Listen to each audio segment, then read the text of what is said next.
हर चीज़ में मोह माया कहता है कि ये सब मोह माया है। तो फिर एक दिन मैंने पूछा कि माया है क्या है, मोह है क्या? तो उसने चुप हो गया, वो कुछ बोला ही नहीं। फिर उसने मुझसे पलट के पूछा कि मोह क्या है? तो उस चीज़ में मैं भी कुछ नहीं बता पाया, मतलब एक्यूरेट। तो आपसे जानना था कि मोह और माया है क्या एग्जैक्टली। मोह माने जादू। मोह माने जैसे किसी ने आपकी चेतना, आपकी बुद्धि पर पर्दा डाल दिया, इसको मोह कहते हैं। और माया चूंकि पारंपरिक रूप से बाहरी चीजों को बोला गया, तो इसलिए जब बाहर सब धुंधला दिखाई देने लगता है तो उसको कहते हैं माया। अंदर धुंध का छा जाना है मोह। मोह है मन पर धुंध का छा जाना, जैसे किसी को नशा हो गया हो। मोह माने एक आंतरिक नशा, भ्रम की स्थिति,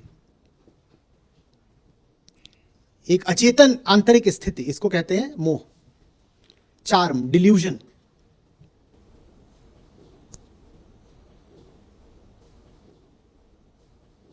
जैसे परवश हो गया हो मन, ये मोह है। एन्चैंटमेंट।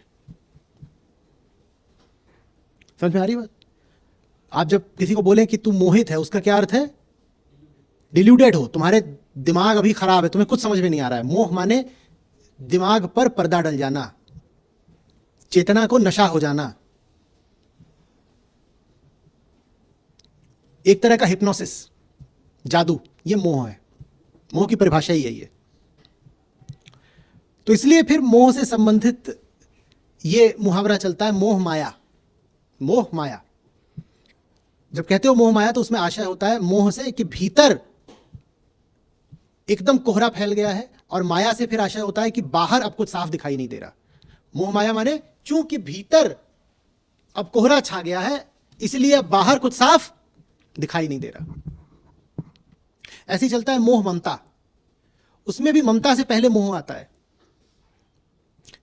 मोह माया में भी माया से पहले मोह आता है ना। कोहरा पहले भीतर छाता है, फिर कोहरा बाहर छाता है। माने कि अगर कोई कहे कि मुझे दुनिया की कोई चीज समझ में नहीं आ रही है, या मेरे साथ क्या घटनाएं घट रही हैं मुझे समझ में नहीं आ रहा, या लोग मुझे बेवकूफ बना जाते हैं, मैं समझ नहीं पाता कौन मेरा दोस्त है कौन दुश्मन है, तो इसका क्या मतलब है कि वो सबसे पहले वो बेवकूफ कहां बना बैठा है? अपने भीतर। चूंकि तुम अपने भीतर मूर्ख बने बैठे हो पहले से, इसीलिए दुनिया वाले तुम्हें बार बार आके मूर्ख बना जाते हैं। कोई बोले बाहर के सब लोगों से मेरी लगातार लड़ाई ही चलती रहती है, तो इससे क्या पता चलता है?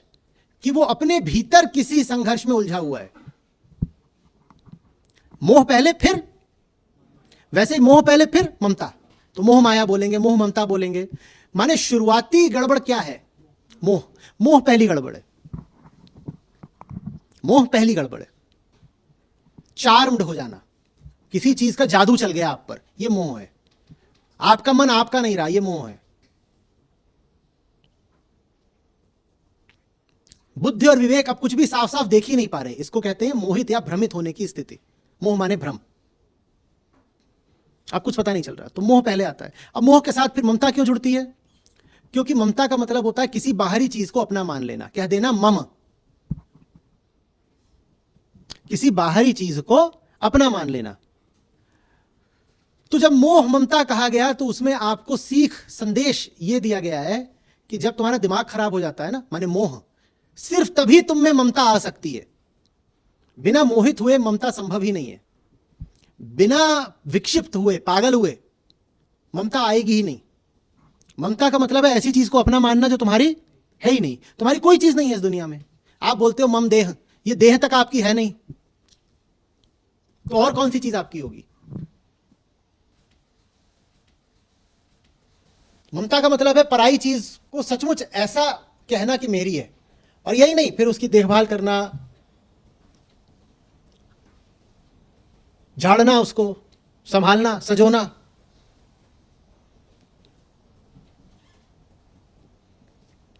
उसको तमाम तरीके के खतरों से बचाना, उस पर अपने समय और ऊर्जा का निवेश करना, यही ममता है ना। एक बार आप मान लो कि ये आपका है, अब आप क्या करते हो इसके लिए? आप सब कुछ करते हो इसके लिए।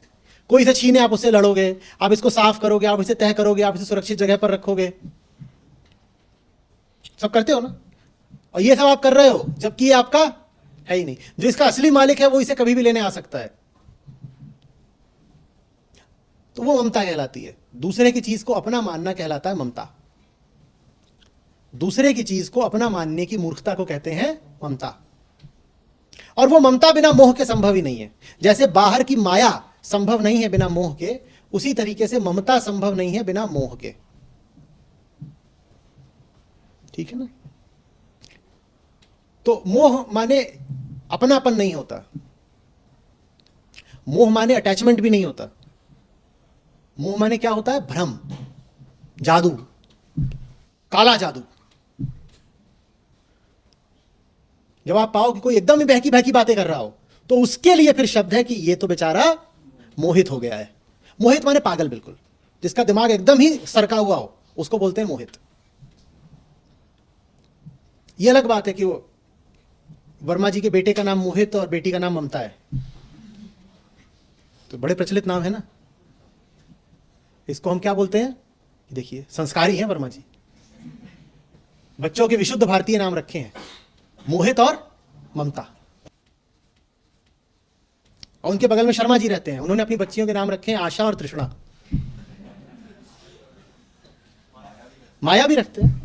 नहीं, माया तो वर्मा जी की वाइफ का नाम है। माया जी का मतलब वर्मा जी का अपना नाम है मायापति।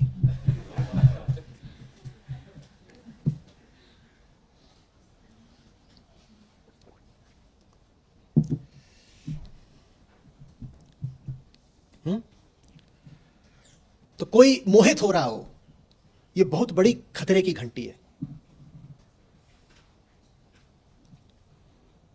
मोह का मतलब है कि अब वो तगड़ी हिंसा करेगा। जिसको मोहित जानिए, समझ जाइए कि अब वो जबरदस्त हिंसा करने जा रहा है।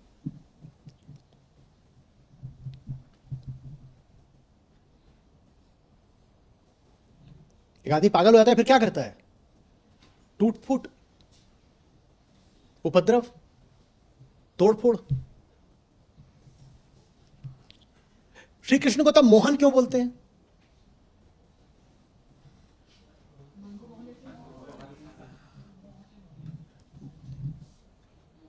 साधारण मोह को वो काट देते हैं।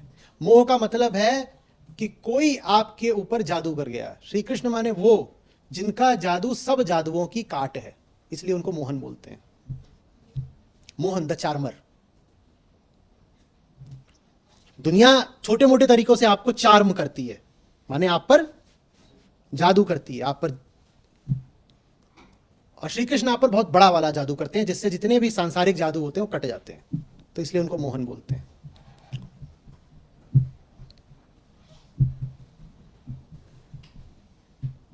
यहां तो कोई नहीं मोहित। हाँ, आगे इससे संबंधित कुछ हो तो बताइए। हाँ, प्रणाम आचार्य जी।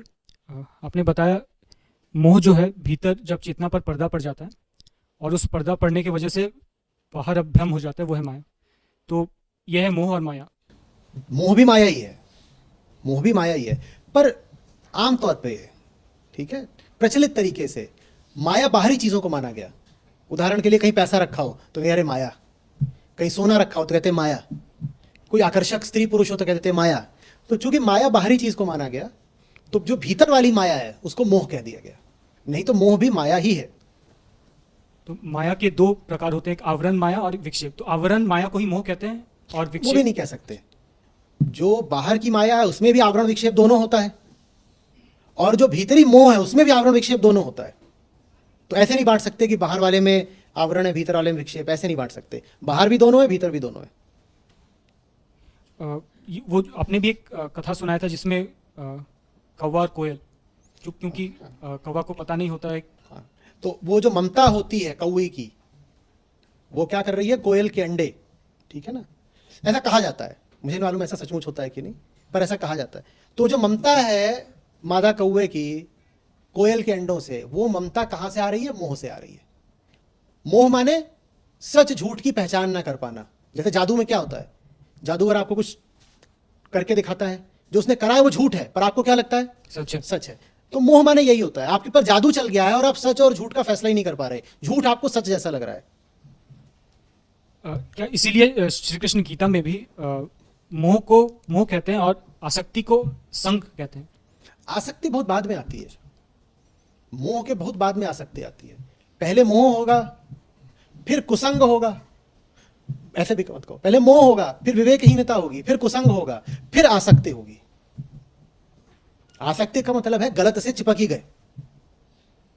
तो मोह होगा, फिर विवेकहीन हो, हाँ, फिर कुसंग होगा, और फिर कुसंग के साथ जब समय बिता लोगे तो आसक्ति, आसक्ति होगी, और आसक्ति के बाद मतलब आसक्ति नाश। से फिर मोह और प्रणश्यति वो कहते फिर हैं। तो नाश, प्रणश्यति, नाश।